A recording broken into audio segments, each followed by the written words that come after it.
ขอเจริญพรสวัสดีสบายดีพ่อแม่พี่ๆทุกท่านทุกคนนะครับตอนนี้ลุงพี่อยู่วัดป่าเนาะเพราะว่าพรุ่งนี้จะเดินทางไปเวียงจันทร์แล้วกะสิได้ถ่ายวิวบรรยากาศเนาะเพราะว่าตอนนี้มีสามเณรมาแต่เมืองเนาะเพิ่นมาสวยทำความสะอาดเพราะว่าวันที่15มิถุนายนเนี่ยเพิ่นจะเริ่มปฏิบัติธรรมเนาะกับสเกจหรือว่ากำหนดการของเพิ่นกับวันที่15เนาะวันนี้ก็ถือโอกาสเนาะจะขอแจ้งทีนึงอันนี้เป็นศูนย์ปฏิบัติธรรมศูนย์วิปัสสนากับว่าแม่นเนาะสำหรับนักปฏิบัติธรรมหรือว่าไว้ปฏิบัติธรรมประจำปีเนาะอย่างพออย่างแม่อันนี้ก็เป็นลานธรรมเนาะลานธรรมของเอาไว้ใส่ทำวัดชุดมนต์อันนี้เป็นทางเดินจงกรมเนาะเพิ่นก่อเห็นบ่กะมื้อนี้จะโอ้ไอจัวสามเณรไอเน่นเนาะมาไลน์กันเลยสิถ่ายคลิปนะน้องพี่จะถ่ายคลิปนะสิไปสัมภาษณ์สามเณรนำเดี๋ยวสิขอเว้าทีนึงเนาะมื้อเช้านี่น้องพี่เก็บเห็ดเนาะเห็ดปวกก็เลย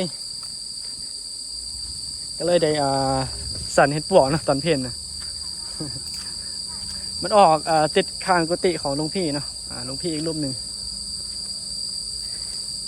แกก็มาจำพรรษาได้2 พรรษาผมถามแกนะอันนี้เนาะเป็นนำหน้าเนาะอันนี้จะมาจำพรรษาเนาะหลวงเพื่อนอุตโรคืออันนี้แต่ก่อนเพิ่นว่าเป็นภาษาได้เฉพาะอย่างนี้เป็นภาษาเก่า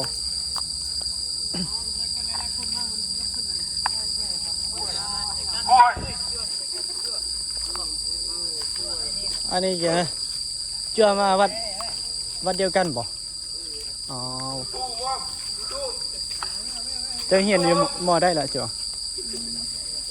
มอหนึ่งแล้วซื้อเจียวยังเอาเดี๋ยวเขาเถอะจะโดอยู่บ้านไหนฮะเอาเมืองพูคูนโอ้อยู่ไกลแท้จะโดจะเห็นอยู่ใส่ละเห็นอยู่ทุกคนอ๋อปอยังล่ะมอตีมอหนึ่งอ๋อจะโดสามเณรโดเนาะมอหนึ่งจ้ะ What is your name ชื่อยังอ๋อเจ้าบุญมีเจ้าปีละฮะ13 ปีอ๋อเจ้ามีเนาะอยู่วัดอารามอาหามเนาะนี่เนาะสามเณรลายอยู่เดี๋ยวสัมภาษณ์ไปสามเณรน้อยหน่อยเนาะเจอละเจ้าซื้อยังเจ้าซื้อยังว้าไอโฟนเอาที่ไอโฟนบ่ระวังได้มันแตกได้ใส่ซ้ำกันเจ๊กปีละซื้อเจ้ายังเจ้ากับอ๋ออันนี้เจ้าบุญมีนี่เจ้ากับเจ๊กปีเจ้ากับ2 ปีเฮียนม.2 ม.1ต่อม.2เนาะโอ้มีสามเณรเป็นตาหักเนาะกำลังเป็นตาหักอยู่บ้านไหนอยู่หลวงพระบางบ่อ๋อเดี๋ยวมอมจะเอาลง TikTok นะเจ้าแนะนำตัวใหม่เบิ่งชื่อหยังเว้าดังเนี่ยบ่ได้ยินเลยชื่อกับ11 ปีเน้นกับ12 ปีอนาคตนี่เป็นเจ้าอาวาสแน่นอนเน้นกับแล้วอีกผู้หนึ่งเนี่ยชื่อเจ้าหยังเจ้าอยู่บ้านเนี่ยลืมละกุ้งงิ้วอ๋ออยู่โรงพยาบาลเนาะอ๋อบวชจะได้จักปีละให้กับบวชอ๋อเอาเจ้าก็ได้ไปเรียนอยู่มาสอส่งบ่6-7 เดือนเนาะอันนี้คือทีมงานเนาะทีมงานแครอทเอาเดี๋ยวอะไรน้องพี่ถ่ายให้มื้อนี้จะมาทำความสะอาดเนาะหัวเจียมงานนะเจียมสถานที่เพราะว่ามันฟื้นอันนี้นะอันนี้เป็นหลวงพี่เรานะหลวงพี่อุ๊ดทีมงานทีมงานอินดี้ให้บ้านมันหน้ามันนักทีมงานทีมงานผ้าเหลือง เอ๊ะใส่ใบจัวนั่นไปใส่น่ะจัวน้อยนะเจ้าคือลบจะมาแล้วเมียเจ้าคือลบไปเนี่ยจะไปซองเฮ็ดตี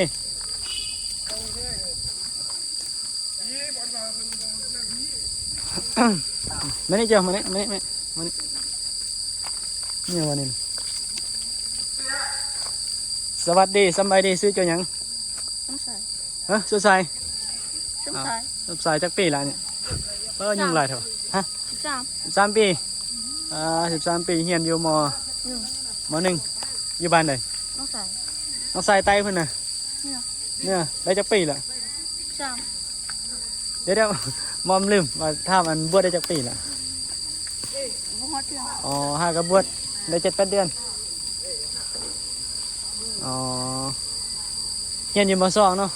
1 ม.1อ๋อปีหน้าต้องม.2ดิอ่าโอเคไว้สัมภาษณ์ไว้บ่เบิ่งหน้าโอ้บ่ธรรมดา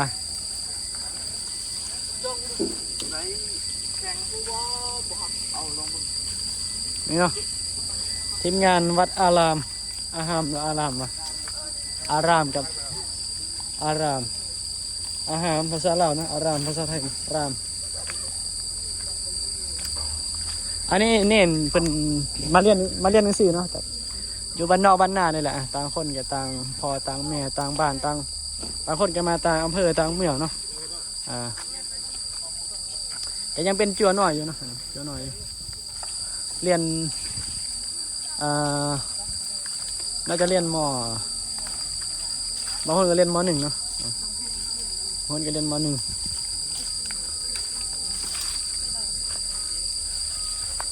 แต่ว่าส่วนหลายก็จะเรียนประมาณม.2ม.3ม.4นี่แหละเนาะประมาณนี้แหละประมาณม.4นี่แหละถ้าใหญ่สุดนะประมาณม.4นี่แหละ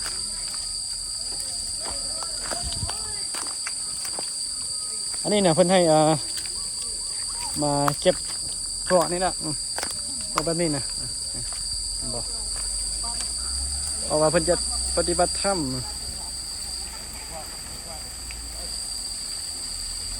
นี่หน่อยจัวไอ้เนนเอาอุตโรบอกประกาศบ่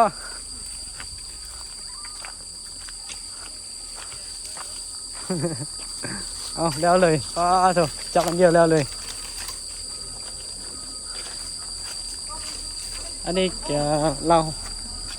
ห้องน้ำก็เป็นป่าเนาะเป็นตามีเห็ดอยู่เน็ตน่าจะเห็ดน่าจะออกอยู่บ่เนี่ยเห็ดปวกนะอันประมาณ4-5 มื้อที่แล้วมั้งคนว่าอันไทยบ้านเพิ่นก็มาสอบอยู่เนาะมาสอบอยู่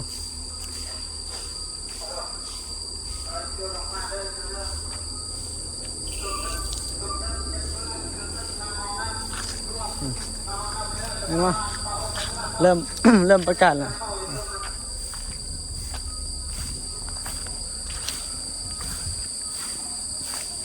อ๋อทำความสะอาดเนาะ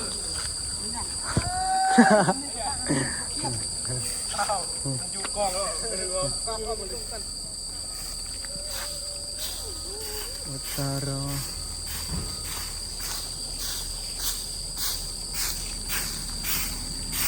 นี่นะ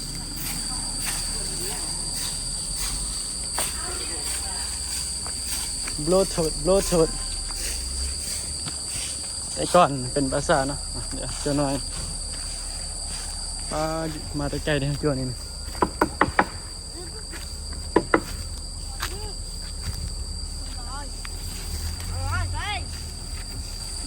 อ๋อมาน้ำไม้นี่บ่เดี๋ยวไปยันงูไปจัวมีงูได้มาเห็น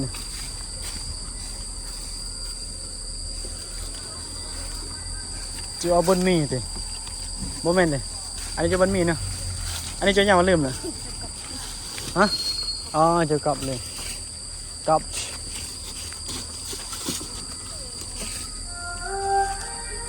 โอเคเริ่มแล้ว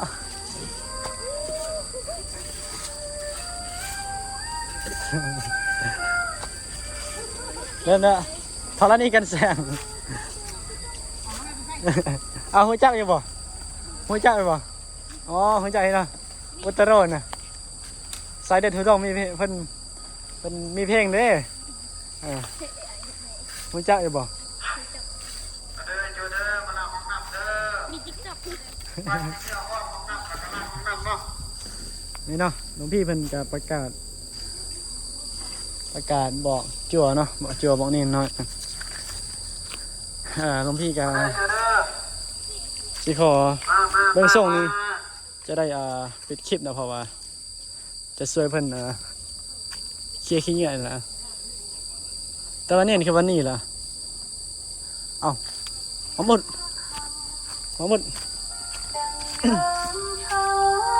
ก็บอกว่าให้คำมากวดที่นี่สินะกวดที่ไหนบอกแล้วกวดในท่านเนี่ย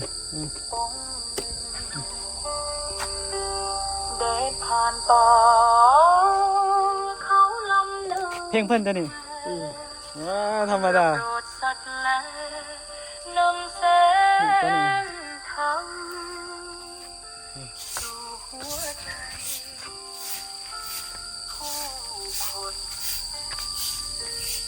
นี่นะ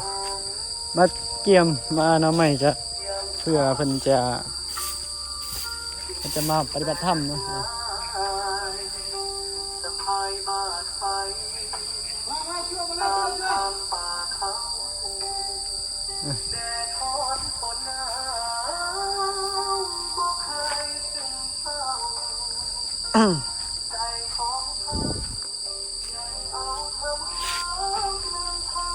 มีน้ำอยู่